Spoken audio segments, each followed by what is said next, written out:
welcome to a moment with Vivacious. Those of us that fought the good fight of faith and didn't win, we're adjusting today. But we have to be ready. We got to work even harder now. That we didn't win. I think Vice President Harris's conceding was very gracious, and I appreciate her for that. And I don't regret one dime spent, 1 hour, 1 minute of work that we all put in through it. I just want to say thank you to everybody for that. But tonight we have our guest with us. She's going to introduce herself. And she's the most honorable Valencia Stovall. But she'll be on in just a minute. We'll be right back.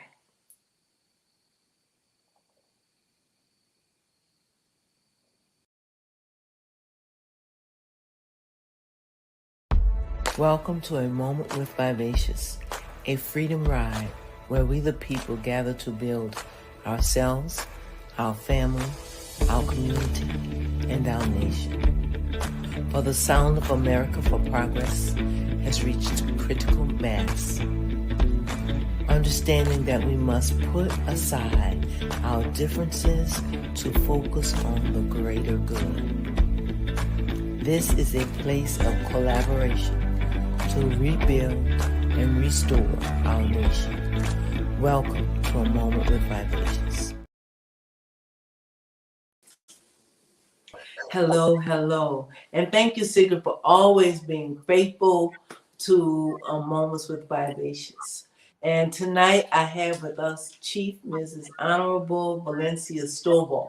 I want you guys to know I met this lady in the capital of Georgia, working hard for the people, honest and real. Just introduce yourself to us. I'm so excited to have you with us tonight. Well, thank you so much, Vivacious Speaks, and for reaching out to me and allowing me this opportunity and space to be on your show. I am very honored to be in your presence and those of your listening audience. I am, most people know me as Honorable Stovall, and I was served as a state representative for 8 years at the in Georgia. My district was in Clayton County, and during that time, we got, like she said, beat me down at the state capitol. We through D Hill, we had the first ever Men and Women in Radio Day at the state capitol, and then subsequently, year after year, we recognize women in radio at the state capitol. And so it's always exciting anytime I get a chance to be in the presence of women and men in radio. I'm always excited. But serving as a state legislator, also a business owner, family business for over 30-something years, and also start another business that helps with Georgia Youth Career Center that help young people to decide what are the best careers for them, and also being able to give them opportunities to that they normally would not have for exposure for those careers. And since leaving office in 2020, I still do a lot of advocacy work in my community, so I stay involved with knowing everything else that I should know and what people tell me as well. Well, we say a real leader is a servant. Yes. And being a politician doesn't mean just holding office. If we're going to build a political system, this democracy, we need people like you who are going to do the work, whether you're in the office or not. I'm going to do the work, and I'm going to represent the people. And that's what Vivacious Speaks and Moments with Vivacious is all about. Teaching and bringing people to the point of becoming conscious of what's going on around them and in their environment, and becoming a part of that. And I've seen you work to bring people out, to bring you a part. You're as big a part as this is me. No matter what position you held, very high one in regards, in my eyes. Thank And we're thankful for that. We're grateful. We're thankful for all that you give. So tonight, I want to talk about, if we could start talking about, and with my head held high, I want to talk about the presidential race. But I also want to talk about, there were so many things that's on the ballot. And I'm going to say all of this because I'm going to let you talk, okay? There's so many things on the ballot that was really like close to our lives. But I think some of us were so focused on the presidential election, we didn't see the DA in Fulton County. Well, I'm Fulton County now. DA in Fulton County, and the transportation that could have taken them in and out of Atlanta and had, better jobs. So I want to talk about why every election is important and why every seat is important. But I also want to talk about, and maybe I'll intervene a little bit when we get back to that part, about the presidential election and the outcome. Okay.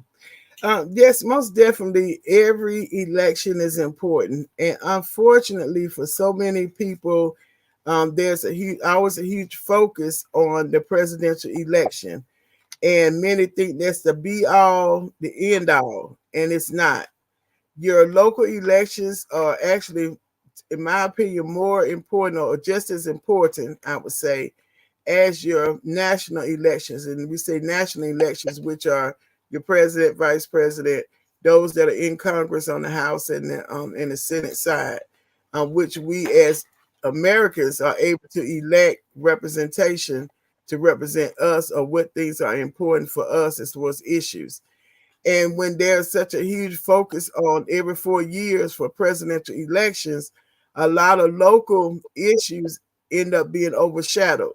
So, like you mentioned about the amendments that were on the ballot, there were like 3 amendments that were statewide amendments that the people had to vote on that for changes. One was dealing with homestead exemption, if you wanted to increase that. The other one was dealing with creating a Georgia tax court was another one, and the other one was increasing exemption on personal property was another one, another amendment. Even though, even with all of those 3 amendments, some people voted and understood, and a whole lot of people did not understand, and some may have skipped it. But all the amendments did pass and will go into effect the first part of January. But even you mentioned about the transportation. So I think Cobb and Gwinnett both had a transportation legislation on their ballots to vote on. And Yes. you're right. And I don't think it may not have been enough information given out saying, listen, there's always this stigma about, I don't want crime coming to my area, because when you have public transportation, that brings crime to the area. And when I would hear that, and even the time that Clayton County was in discussion with Marta about we had lost our transportation, then we were up for renewing it and bringing it back to the county, which was going to include a 1% sales tax. So that was the other thing with Gwinnett and Cobb. Many people did not want to, pay an additional sales tax. But one thing about the sales tax, everybody pays that. It's not specific to homeowners or business owners. Everybody pays that tax. But there was a conversation about not wanting crime coming into the different areas in Clayton County. And like you said, at the end of the day, people need transportation to get back and forth. People need transportation not just for jobs, but if they're going back and forth to appointments to the doctor, or just they want to go out and have fun, a family night out, and you don't want to drive through traffic. You want to be able to take public transportation. Yes. So I'm hoping that, we want to cause people to think. We say this is a revolution, and a revolution is going to bring about change, bringing the power of democracy to the people. So that's our goal. Honorable Stovall. That's our goal here. So we wanna um, talk about the presidential race. But for me, I'm hoping people understand no matter how low we think he can go, we have to stand tall. You know, he's our president. He's going to be our president in January again. And we're going to have to find a way to work with him. And both houses now may be Republican, so that almost going to shut us out because they're saying that calling the Democrats us, who are, everybody is not a Democrat. I mean, I'm just trying to distinguish this. The other side. Mhm. That's how can we be the other side? We are one nation. Can we talk about how we're going to deal with that? Can we talk about that a little bit?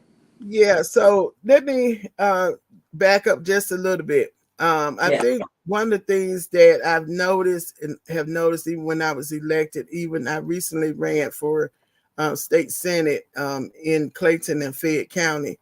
Um, and one of the things I always noticed, a lot of people, you know, when it came to civics in high school and middle school and even in elementary school, a lot of people just didn't pay attention or just said, I don't need that information. And understanding the structure of our Constitution is very, very important, especially when it's time like these where people are so disenchanted with the results of the election. Well, some people are excited, and then you have another group that is just feel like they're devastated. I was looking at some of the posts that they are just like, oh, the world is going to come to an end. It's not coming to an end, everybody. You know, but you understand the branches of government, which are three branches: executive, legislative, and judicial. And those are in place by our founding fathers of this Constitution because it has to be a balance in power. We do not live in a country that's a dictatorship. So although we may have heard, oh, this president's going to do this president's going to do that, there is what we call some bumpers in the road that there's a process that has to take place. I'm not saying some of the stuff may not won't happen, but there's a process behind it, and because of that, that gives me great relief to knowing that you don't have one person that can make decisions all by himself, or even if the other candidate had won, all by herself.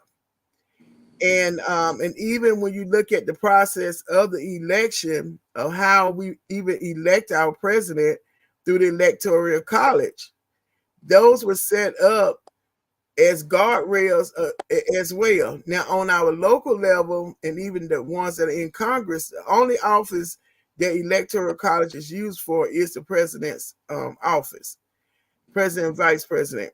But everyone else, your U.S. House of Representatives, your U.S. Senate, and then you go down to the state level, state rep, state Senate, governor, lieutenant governor, statewide positions, your city mayor, your county commissioners, your judges, even the judges on the statewide judges are all elected by the people. The only office again that is elected through the electoral college process is the president and vice president. And even with that, it's two steps with that as well. You have what's called the state party. So you talked about Democrat and Republican Party. Those are the two major parties that are recognized in the United States. Although we have independent parties, we have libertarians as well, and we have independent. But in some states, there's a process to be able to be recognized when it comes to being on the ballot without having to get any signatures. So that's a whole nother conversation for a whole nother day. But I just wanted to kind of slow everybody down a little bit and hopefully bring some kind of relief to know that there are guardrails in place. Now, I'm not saying that when you mentioned earlier, you have the House, the Senate. I think according to what I was looking at earlier, we have 100 senators and there are 2 senators per state. So Georgia, like in Georgia, we have 2 U.S. senators, and those terms are usually 6-year terms that they serve. Your U.S. House of Representatives are 2 years. So every 2 years, you're electing your U.S. House of Representatives. So right now, as of the election results, you have the Republicans at 52 senators and the Democrats at 44, which means that they do have a majority, which you mentioned earlier. On the House side, they're still counting those numbers to kind of see what the final. But as of this evening, I think afternoon, it was the Republicans at 197 and the Democrats 188. And there are 435 members of that represent us in Congress. So you may have some differences in numbers because they still add those numbers up to see what it's going to look like. So in layman's term, what does that mean for America? When you hear The me talk, world wants to know. yeah, the world wants to know. I try my best to break it down and make it simple. So you have now a Republican president, a Republican vice president, and if the numbers stay true with the House and the Senate, you would now have a majority Republican Senate, and you also have a majority Republican House. That means that any piece of legislation or bills that come through the House or the Senate, and if it's Republican led, which means the Republicans will be introducing those bills, the likelihood of them passing are very high. Just like in Georgia, we're in a Republican controlled legislature, which means that we have legislature and executive body.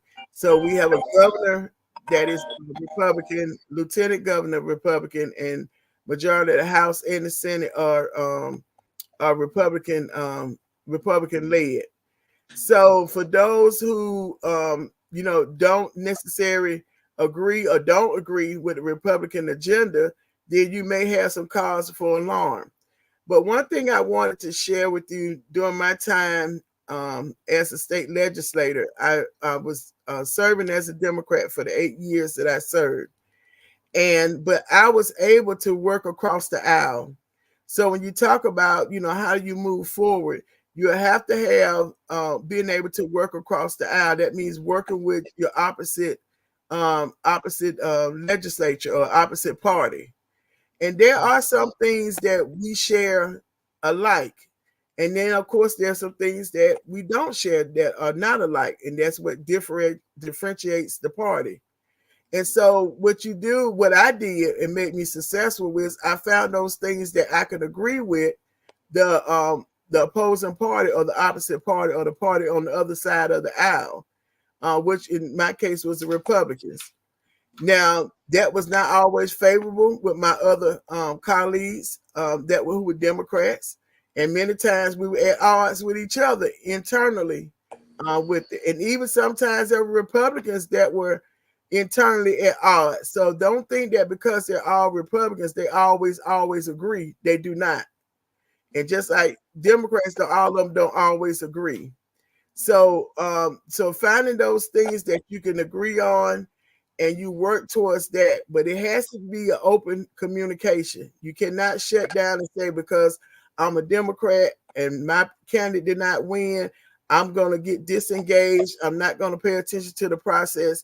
Even if on the state level and even on the federal level, if your U.S. representative or senator is Republican and you're a Democrat, you still have a right to contact them because they are still elected for the people. They might not have been elected by your vote, but they're still elected for the people. And you start having that relationship, building that relationship. I'm not saying all of them are friendly and all of them are going to respond, but you have to start somewhere. And so part of my success was being able to have 2 bills that were passed during my tenure. It was not easy to get bills passed because there's a limited amount that Democrats are able to pass. I know in the state of Georgia, I can't speak about anywhere else. So, and it's usually about 10 bills on the average out of 200 and something bills that do make it to the governor's desk for signing. So when you're looking at that, being able to work across the aisle is important. We mentioned earlier about even with reparation, any issue, you have to be open and be willing to compromise. I'm not saying compromising your morals or anything like that. There's a limit to everything, but you got to be willing to, and be open to have that discussion. But if you continue, if the Democrats, those who are so upset, continue to be closed minded, you're not going to get anything. It's like they said, when your hand is closed, nothing can get in it. Mm-hmm. And so, I wanted to kind of share that part because everybody is, oh my goodness, he said he gonna do this and he said he gonna do that. Everything is a process. Everything's a process. And I'm not saying some of the stuff he won't do, please don't get me wrong. But what I'm saying that there's a process to it. He can't just go in and it's gonna happen just like that. Because he's gonna have some that are in opposition of that also hold a vote because everything has to be voted on unless it's an executive order, and then there's only so much executive order that he can do as the president because of the check and balance that we have in the Constitution. And then even when you're looking at the court system as well. So I just wanted to make sure I shared that, and I'll stop there because you might have some other questions. No. I don't have no questions. Okay. I mean, like this is a conversation, and it's a very needed conversation because I was the same way. I was ready for war. We're gonna have war. We're gonna have civil war. No, I'm fighting back. And I think it was last week or it was recently. Let me just say, we were talking about. We felt like he was gonna turn the country down. Cut us all off. And I was telling everybody, have money in your house, make sure you have a way to defend yourself, and keep food. And, so many of us are preparing. So many of us, Honorable Stovall, so many of us are preparing to have food for days. We don't know how long. I was telling them, I don't know if they start shooting up and bombing up Atlanta. Well, that's what I thought would happen if he lost, but he won. So praise God. I hope not like that happens. That I just say I might be stuck on the other side because I work on the other side. I had prepared to stay with someone. So we are really afraid in this nation, in this conversation, and the information you're bringing to us is is so needed right now. We need this to bring peace to ourselves and to be able to go on for tomorrow. So talking about these things is really, really good. Like he said he was going to get rid of all the inner enemy, and the inner enemy was the person. The enemy from within is the people that opposed him. And how he's going to just frisk walk and frisk or whatever. I don't know her whole name. He's going to bring all that back. So what's going to happen to our sons walking down the street? We have a lot to think about, and I think that this is awesome. That there's no value we can put to the things that you're giving us today. So even the things that I mentioned, like he have us what we're gonna do for our children, what we're gonna in that project 2025. How do we intervene with some of the things that's written in that project? You got it. You going on. We don't want to interrupt that. We need to hear you, and we appreciate you so much. Yes. So when it comes down to him getting his enemies back, I'm not saying he's not going to do it. I'm pretty sure he's those who opposed him, they on that list. But I think if you keep so much focus on all the things he's saying he's going to do, then you start losing focus on things that could actually happen that may even be beneficial that nobody even thought about because they're so focused on him getting back these particular people. And so even with that, like I would give you an example. I wrote down some things for people who may be business owners, and if you're not a business owner, you may want to think about being a business owner. There are some policies that the Republicans, have in place that are beneficial for business owners that you might not even have thought about because you're so focused on, oh, this gonna happen, that gonna happen. And I'm not saying don't stack up on your food and all of that because I don't know what's gonna happen. But some things I do know is that they, when I say they, the Republicans have to live in this same country as we live in as well. And only so much is gonna, in my opinion, is gonna happen. Like I said, I'm not downplaying the severity of some people that just have some mental challenges and just don't like people because they're not their same color or the choices that they make, there's not hatred. But there was hatred during Democrats being in power. Even when Joe Biden, President Biden and Harris are in power, you still saw people doing things. So it's not that that's gonna, because he's in office now, it's gonna be a whole nother thing. Yeah, it may be, but it's still, that's just like somebody say, I'm moving to one area because they don't have crime. Crime is everywhere. Mm-hmm. So, but if you keep your focus on the negative, then you can't even see what the positive is because you're so overwhelmed about all of this that's gonna happen, and you'll miss out on some things that may end up being beneficial to you and your family. And like I was talking about with the businesses, because the Republican do believe in our in free enterprise system of having business, working, providing products and all of that, there may be some opportunities for people that didn't even think about it. If I give you an example, during COVID, there was a lot of things that changed when it came to small business owners, and they call them gig workers. That never happened before. Of course, we never had a COVID-19 before, but even during that time in office, there were some people that ended up getting PPP loans. The Small Business Administration gave out loans, and some of what you didn't have to pay back, some you did, and others were forgivable loans. So if you're looking at, okay, how can I best benefit up on what's called, people call a Trump administration or a Republican administration, you go and look at it, what is it that they're going to be pushing for? Because one thing is that this economy has to continue to go, and the economy is driven off of small business. 60% of people that are employed in America are employed by small business owners.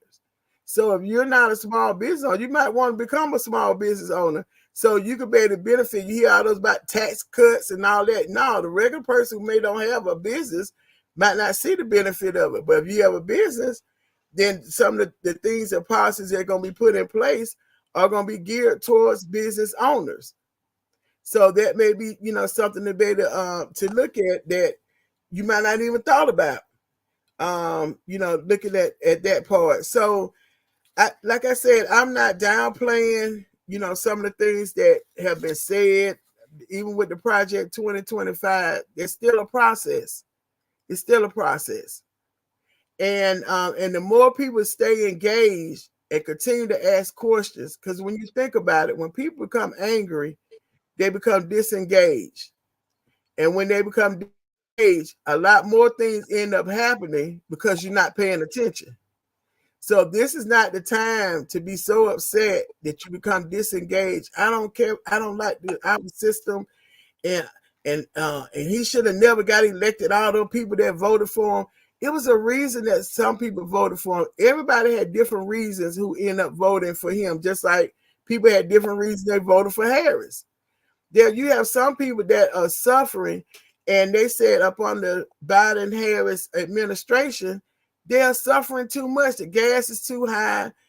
Your food is too much. You can't hardly afford it. People are losing their houses. People are losing their jobs, and all of these things. So if that was important to that voter, guess what? They're going to vote according to the person or the individual that is resonating to what is important to them.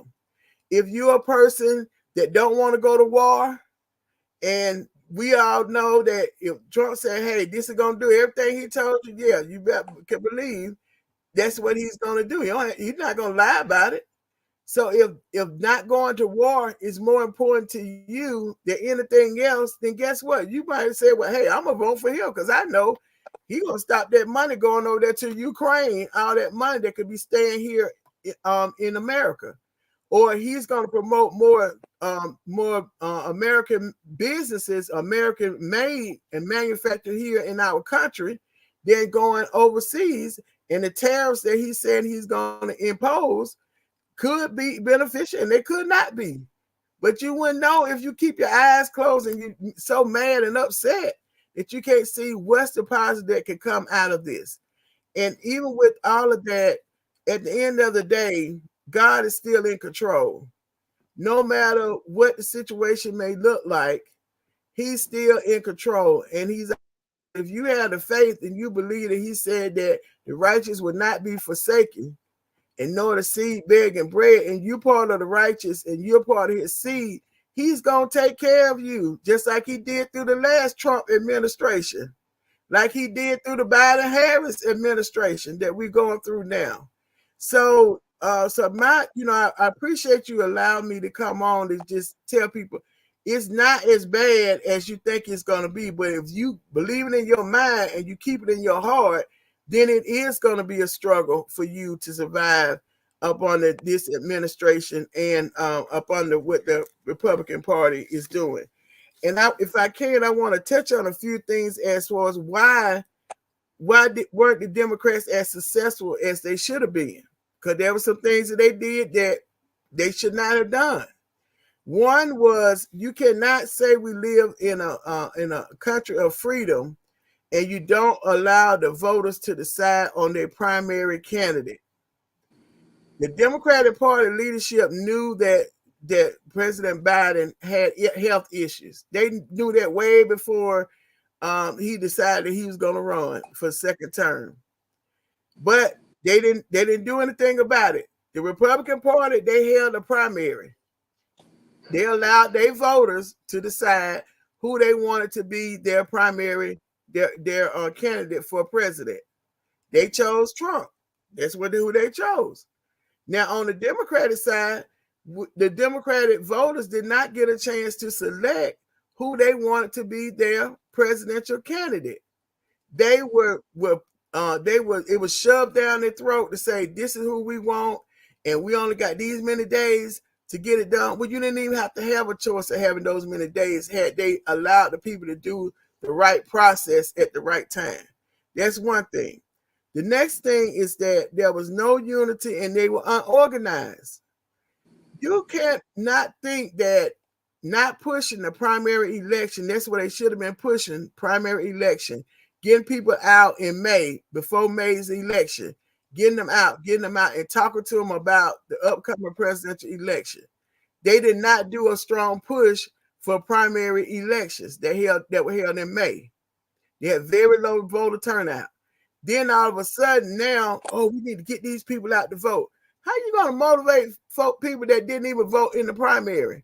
You think all this what you're going to say, bringing out celebrities, having DJs at the polls? Why did you need to do all of that? If you had been making sure people were civically involved with what was going on during that primary election, then the transition going into the November election, you wouldn't have to be doing tugging and pulling, almost putting throwing people in the car, taking them to go vote. Why? You didn't need to do all of that. Next thing. But I'm going to say something about that. Mm-hmm. I'm going to say that I, alone in my push, got many people who had never voted before to the poll. Mm-hmm. People came out to the poll. And I think that no matter, I agree with the primary part, but I think we did a good job at getting people out to the polls, and we got a large number of people who never voted before to come out to the polls. So I think that part was good. I think that was okay, and I enjoyed the one rally I went to. I enjoyed it. It was good, and it was overflow. So I appreciate you saying that, Vivacious. It's not that I'm saying that those who put in the effort did not do a great job. They did a fantastic job. We had record numbers, and that even goes back to an issue that the Democrats brought up when the Republicans changed the way that voting was going to happen in Georgia. They said it was going to disenfranchise voters. Well, they end up not being true, because if we had record number of voters that came out, how were they disenfranchised? They weren't. So when I'm saying, why did you all? It should not have been that you had to do all this extra effort within 2 to 3 months of a November election, when there's still, I think, about maybe 12 million people that did not even vote.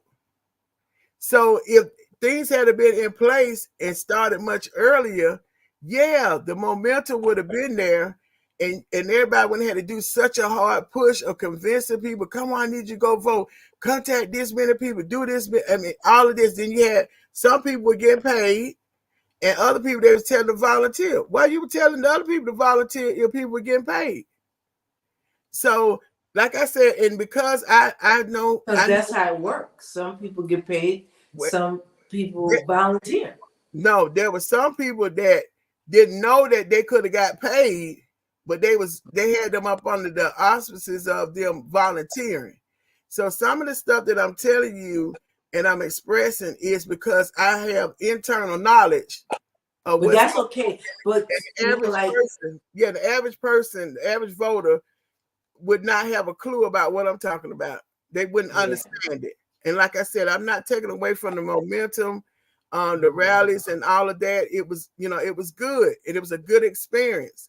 But when you start talking about what could have been done, and even looking into 2 more years, we're going to be at a governor's race. We're going to have a U.S. Senate race that's going to be taking place in Georgia. Now, if everybody's head is down because they lost, and nobody starts the momentum now, getting prepared for the Georgia and lieutenant governor and out in about 7 statewide positions that make major decisions for us here in Georgia. I'm not talking about on the national level. I'm talking about here in Georgia, that controls our budget here in Georgia, and how money is going to be distributed, how bills are going to be passed in the state. And if there's no momentum, you're going to run into the same thing that they try to do with this presidential election, as far as motivating people. No, don't wait till then. The time is now. You got 2 years to make a difference when it comes down to the votes. And there was millions of dollars that was spent. Another issue that with the Democratic Party, when it comes down to Constitution and people's freedom to vote for who they want to vote for, we had independent candidates that had qualified to be on the ballot. The Democratic leadership went out of their way and spent $250 million to keep RJK, Robert Kennedy Jr., off of the ballot in all 52 states. They sued him.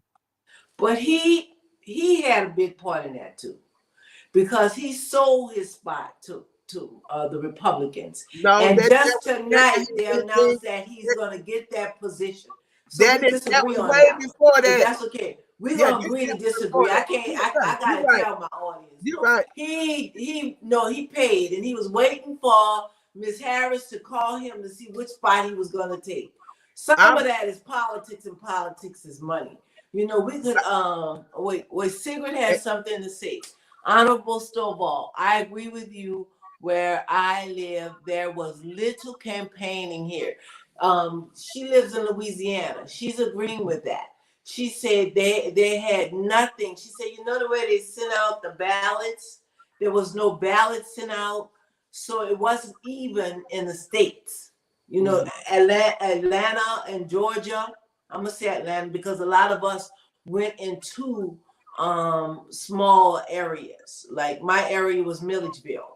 So I covered the Milledgeville area. So a lot of us left from here saying what you're saying. And this is something good we have to learn from next time. So it's like some of us picked a little spot, a small spot. Like I said, mine was Milledgeville. So we went down there. So Milledgeville got some help with, we did the South Side with help. So I agree with that. I agree with that. We have to stay alive, and that's why we have Vivacious Speaks, Mm-hmm. um, because we want the people's voice to come alive. We don't only want, I'm sorry, politicians, and please don't misunderstand what I'm saying now. No, I And don't. their games and stuff they play, we want the voice of the people to be heard. That they don't feel so free to do all of that stuff. That the voice of the people come alive again. And again, I just want to say I thank you for being here, giving it to us. So that's what Sigrid have to say. Did you have anything you want to say to her? Yeah, one of the things is that they had what was called battleground states, and those are states that with the previous presidential election, either Biden that the Democrats had won, or it could flip either way. It could go Republican, it could go Democrat. So it's kind of like almost 50-50. So that's why you saw more presence with the presidential candidates in certain states, way more than they did in other states. And then those ones that were battleground states, those are some of the ones that had those electoral votes that they were going to need in order to get to the 270 win number that was needed in order to be announced as the presidential winner. So when she was talking about that, some of the areas that she didn't see in the campaigning there, and it shouldn't be there, because what you want is you want the momentum to be across, and that's where you have your local parties have a job to do, is making sure that that momentum that's coming from the national level trickles all the way down to the local level, so everybody is energized and everybody is making sure that they know when they're supposed to vote, how they're supposed to vote, are they registered, and you have different laws in different states as well. Like you have some states you can go and register and vote on the same day. In Georgia, it's not like that. You have to have a certain date that you have to register by in order for you to be able to vote in that upcoming election. So understanding the laws is very important as well in the area wherever you stay or live. Is understanding the laws so you'll know how to best benefit off of what those policies are in your local jurisdiction on your local state level. Honorable Stovall. Now, this is a big deal that you brought up, and this could really help, because that's New Orleans is one of the largest cities in Louisiana.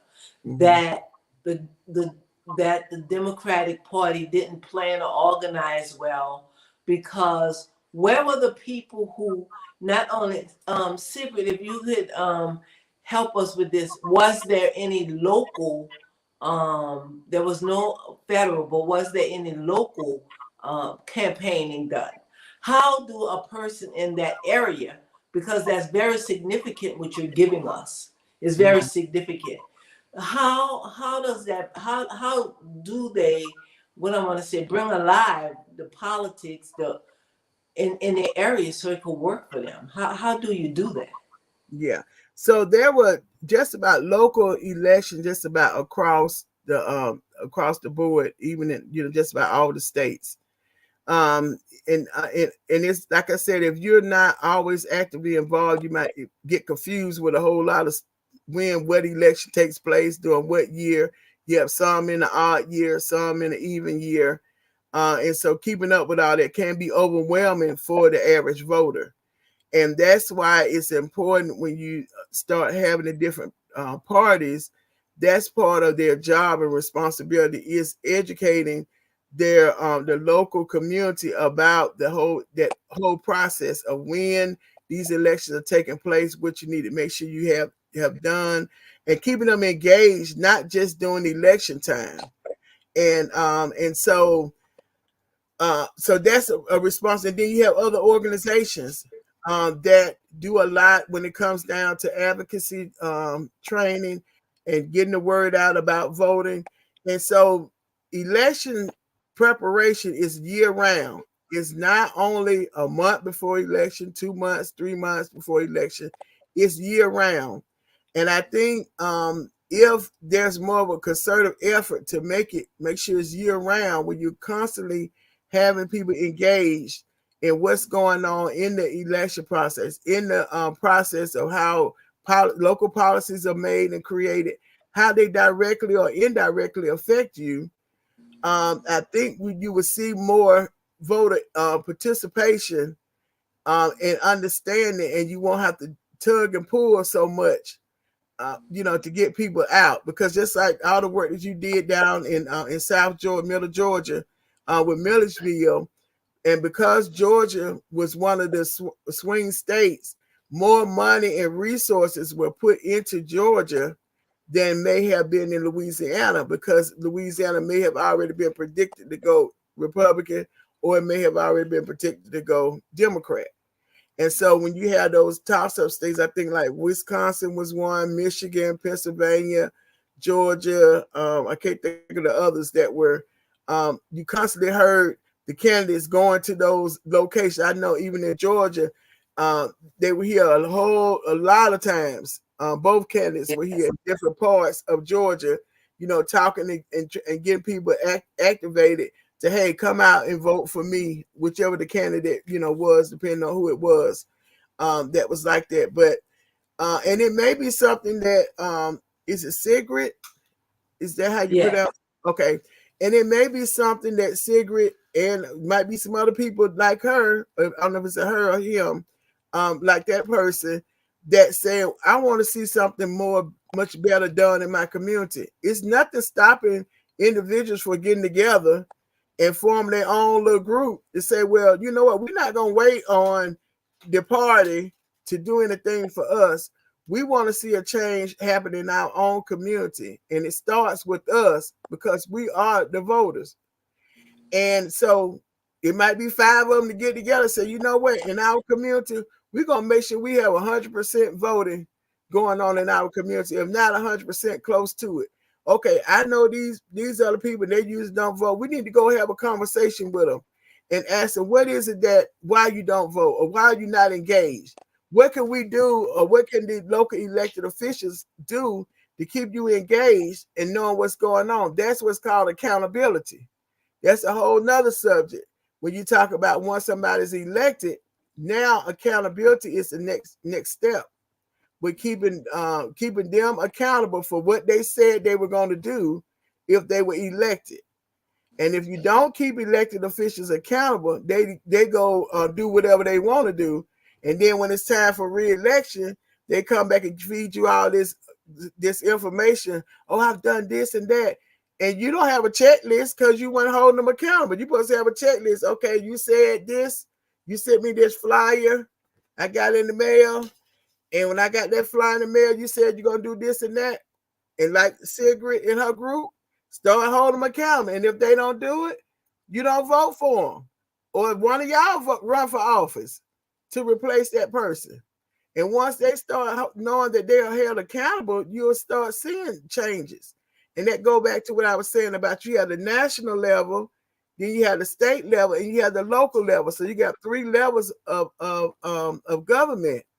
And so just focusing on the national, you're going to miss a whole lot on the state and the local elections, because they'll make a decision for that affect you immediately. In Washington, D.C., it takes time for those decisions to come down and trickle all the way down. But if you're at a city council meeting and they have a zoning meeting about a business that want to be located in your neighborhood, and they put up a sign, because they have to put up a sign saying that they're going to have a hearing, and you didn't pay attention, you thought somebody just had a sign up. They've had a hearing, they've changed the zone, and now they have businesses that are undesirable that can come into your community, and you're trying to figure out, when did that happen? You weren't paying attention to what was going on locally, and that happened immediately. Even on the state level, there are laws and policies that are put in place that happen immediately that are affecting you as a local person. So going back to kind of original what we talked about earlier, don't get so consumed with what's going on the federal level. Yeah, pay attention, but you better make sure you're paying attention on your local and your state level with that, because whatever it is that the administration is going to roll out, guess what? It's going to trickle down to the state level, and it's going to trickle down until the local level. This is so good. This is so good. It's so good. Wow. I'm just so blessed. I'm just so blessed. I'm learning some things too, you know.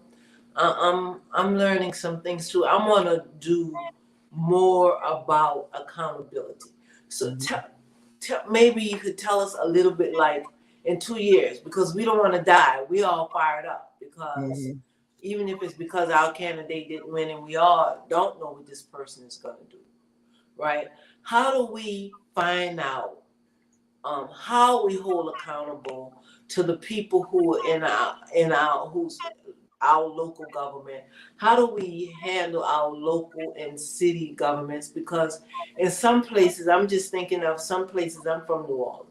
Some places we really need to be talking about. This street has been like this since Hurricane Katrina. Mm-hmm. And how do you find out who's running? When do you find that out? How you guys qualify and who's running, and even how to get somebody qualified. Yeah. So in some areas they have, I'm gonna go back to the party again, because a lot of this falls on the party's responsibility, and whether it's Democrat Party, whether it's Republican Party, you don't see too much when it comes to independent. It depends on what state, because some states do, like Vermont does recognize independence, because Bernie Sanders is an independent U.S. senator. So there are some states. So what you have to do is find out what is the information in your particular state, because each state, because we are our states have a certain level of autonomy when it comes down to laws that they that they're able to pass. So you want to find out for your particular state, what are those policies. In first place is probably, you can always check with the Secretary of State, and the name might not be necessarily Secretary of State, but the person who handles all the elections. There's each state has a department that oversees all the elections for that state. And then on the local level, and so all of them kind of report back up to the state, but on the local level, a lot of the elections are held by the county. So you may be going talking to your county. Like, I'll give you an example. In Clayton County, even in Fulton County, they have an elections board. And so a lot of people been hearing a lot of, especially locally, you've been hearing a lot of talk about the elections board, and how they're executing the count of the votes and all of that. So the elections board is appointed by the commissioners. So these are the people that the people elect as their county commissioners. They're the ones that appoint the people to some of them to the elections board. And then the party also has a appointment that they're able to make as well to the elections board. So I'm since we're talking about parties, I'm gonna use this probably the simplest way, the easiest way, without it being too complicated and people getting frustrated and say, there's just too much you talk about. I don't even know what else to do. I think we're taking notes. I think we're learning, because this is what people want to know and need to know. You're Yeah. excellent.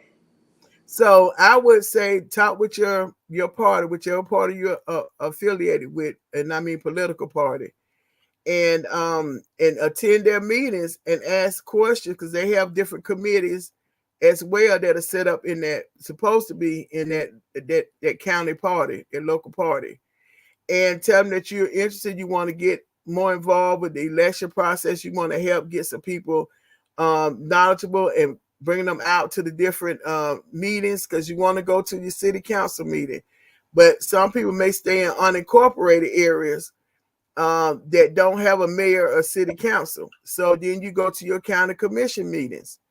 And I know, like in Georgia, and specifically, I talk about between Fulton and Clayton, that they have open meetings that the public can go to. You can even sign up if you want to speak at the meeting, and you might start with that. If don't feel comfortable speaking, then at least attend the meetings. And most of it now, because of COVID, a lot of meetings are still online, so you don't might not physically have to go there.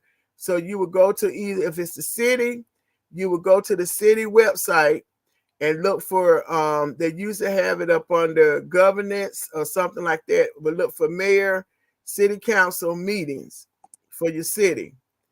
And you might have to call and ask them, hey, when do the city council meet? And most of them meet twice a month, and they have one meeting that's a worker meeting, and the other is actually when they make a decisions. And then for your county, they have meetings, and that's usually some of them are twice a month. And you can go and attend those meetings. And that's how you start finding out what's going on, because they have an agenda. I always ask for the agenda so you know what it is that they're going to be talking about for that meeting. And then that way, and you looking and identifying who your elected officials are. So in Georgia, we have my voter page, and that's where everybody goes to see what precinct they're supposed to vote at.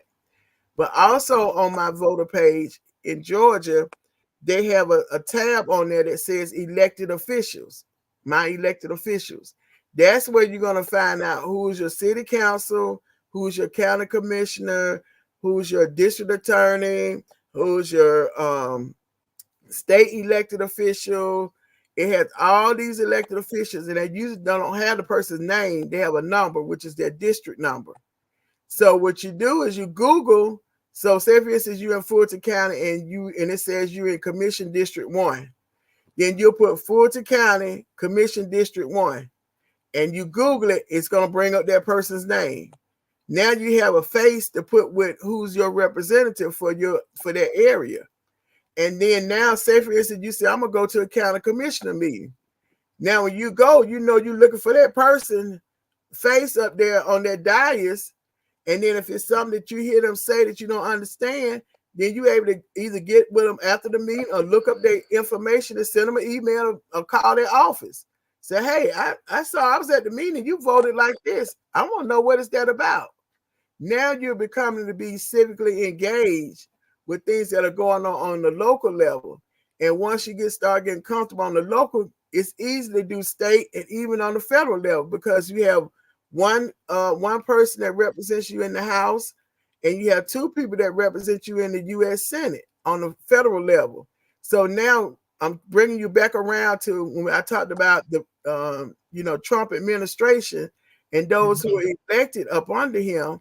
Once you start learning how to engage, then you're able to write them an email, call their office. Hey, I see this going on. I'm concerned about this. What is going on? How much money is being sent down to my state? And then the state sends money down to the county and the cities. So that's a whole nother thing to understand the budget process. So a lot of things that you might see, like you talked about the road in Louisiana, why aren't those roads being paid? Is it something dealing with money? It's coming down, but it's not being spent how it's supposed to be. Then you start asking those questions. Hey, how long is it going to take? I noticed on the other side of town, they don't have no potholes like we have over here on this side of town. But I pay taxes just like they pay taxes.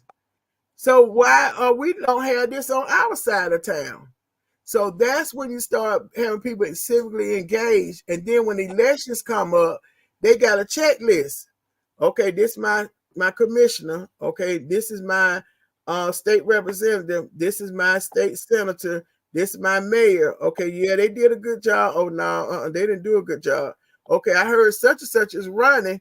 Let me go find out what their platform is and compare it to the person that's the incumbent, that's the current elected official.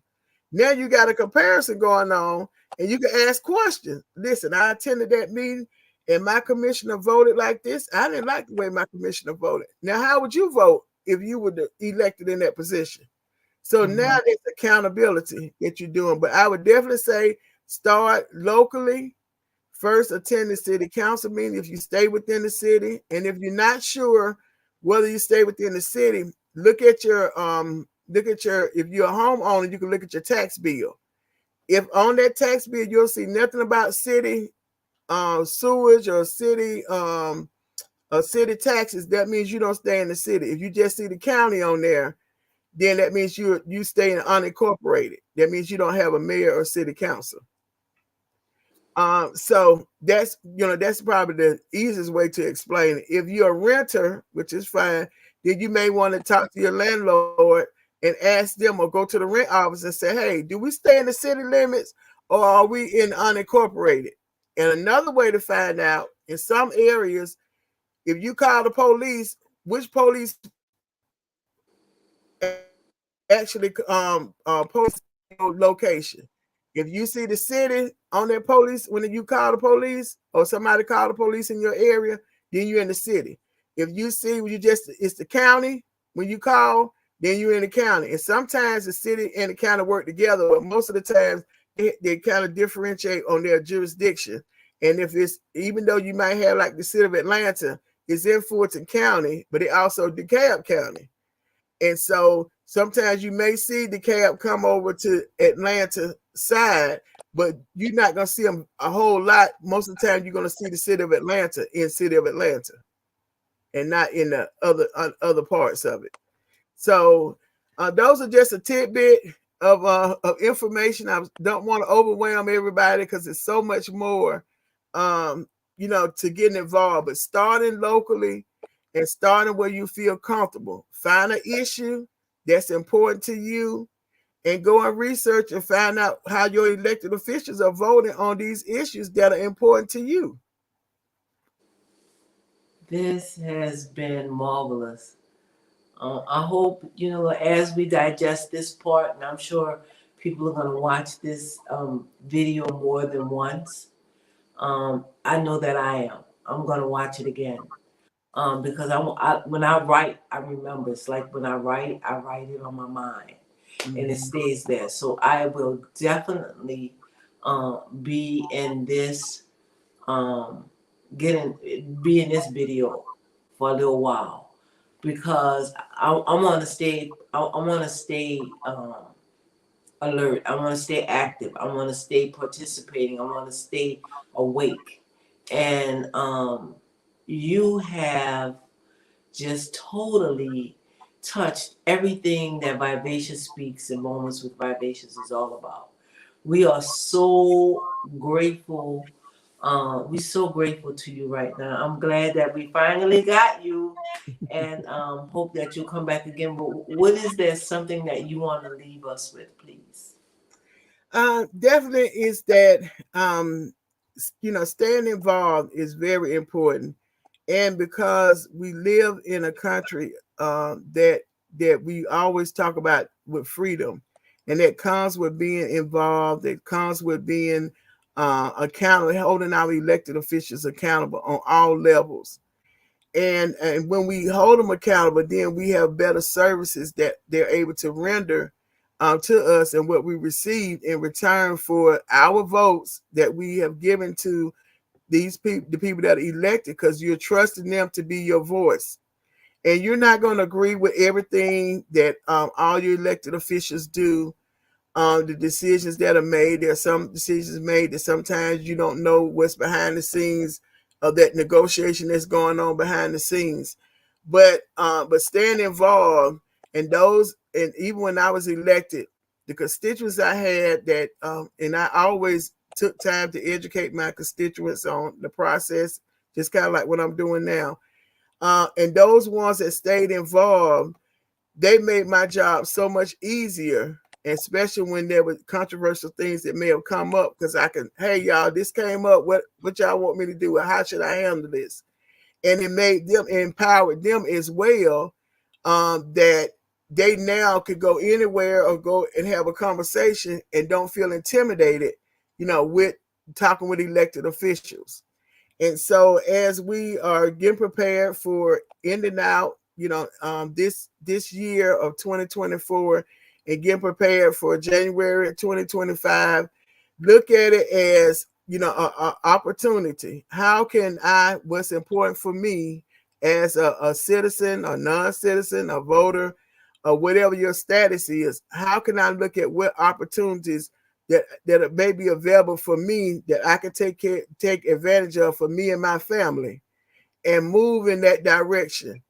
And I think that that may lessen the heartache that a lot of people have, and it's going to take some time because a lot of people were very involved, just like with the election, and they took it to heart.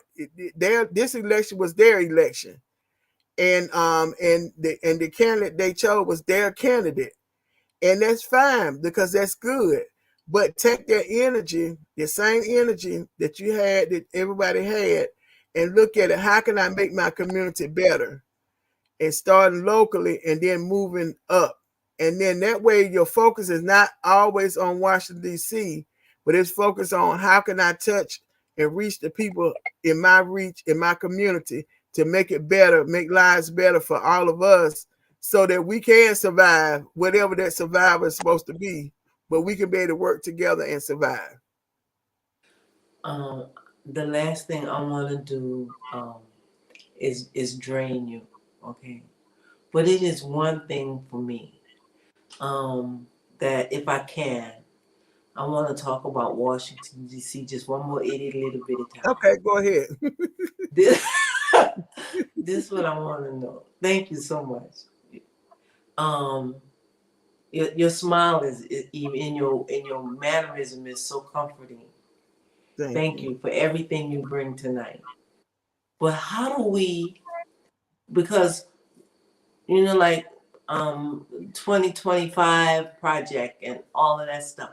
How do we make sure and how do we hold our federal representatives accountable for staying on top of these things? Because we always end up on defense. Mhm. Like after they do something, then we try to fight it. It's already done. How do we get on offense? How do we make sure that how do we is it possible? Well, I don't claim to have all the answers. I just have a few opinions about some things, and it goes back to what we've been talking about: is being engaged. Go ahead and start now. You just finished up with the election. Maybe take your week breather, and then reach back out to your federal elected officials, all those ones that were elected. If you're not sure, go back and Google the election results in Georgia. If you're in Georgia, whatever state that you're in, and identify who your one representative, U.S. representative is, and your two U.S. senators, because those are your voices on in Washington D.C. And reach out to them, send them an email, call their office, and say, "Hey, I would like to get some more information. Can I join your email list?" All of them usually have an email list, and so that's another way to stay involved in what's going on in Washington, D.C. is join their email list. Ask them, do they have any committees you might could serve on? Do they have community committees, for going out to the different meetings or when they come, or what's their schedule when they're going to be out in the community again? And then when they say, hey, I'm going to be visiting this location, just like people going to the rallies whenever Harris came or Trump or whoever the elected officials came to tell everybody, say, oh, well, they're going to be over here. Do the same thing with your federal elected officials. Hey, where are you going to be? If you're going to be at this church, I want to know. I'm going to go to service that's here. You talk, or I'll meet you after service. So getting engaged starts now. Take your week break. Take your 2-week break. Don't wait too long, because once January starts, everything is going to be going like this, not just on the state level, but on the federal level. So you want to catch them now, because they're concerned too. Those Democratic elected officials are very concerned, just like the people are. And so you all engaging with them, saying, "Hey, what's the plan?" Okay, you've been up on his administration before, because a lot of them are returning back to office, have been there a while. Okay, so what it is, how can I help? What we need to be doing, and start asking them questions. But getting engaged now, don't wait till January, because then you're gonna get all frustrated again. But so asking them no questions, what's the possibility of Project 2025? And then what are some things? What are you all gonna be working on as a party to combat this, and how can we as the citizens be engaged to be able to help you all do your job up in Washington, D.C.? Yes, yes. Thank you so much. You're I welcome. appreciate you so much from the bottom of my heart. Thank you. Please feel free. Anytime you feel like something come up and you need to talk to the people about it, come to Moments with Vivacious. We're gonna definitely have you in studio. And I love you so much. Thank you for being here. I love you. I appreciate everyone. And y'all take a breather. Say, inhale, whoo, exhale. And like I said, at the end of the day, God is still in control of everything that we do, and nothing is a surprise to him. It may be a surprise to us. A lot of people are surprised, but it's never a surprise to him. Thank you. Thank you.